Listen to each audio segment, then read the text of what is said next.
When I first got my kiln, I actually got it was used, and the person who had it before me didn't really understand how to make it work again. And kilns are very similar to cars, where you can pretty much just take out whatever you want and replace it and create a whole new kiln. And so that's what I did. I kept the skeleton, so to speak, but I gutted out all of the electric parts and replaced everything that needed to be replaced.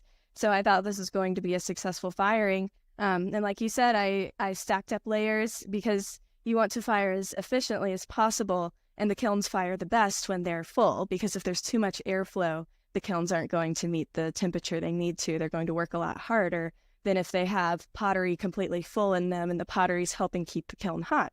So I had filled up the kiln, and one of my shelves actually broke. And so it broke onto the shelf below it. So I had lost all of the pieces on the shelf that broke and all of the pieces on the shelf below it that it broke onto. So like you said, it's a constant risk when you're working with temperatures that high.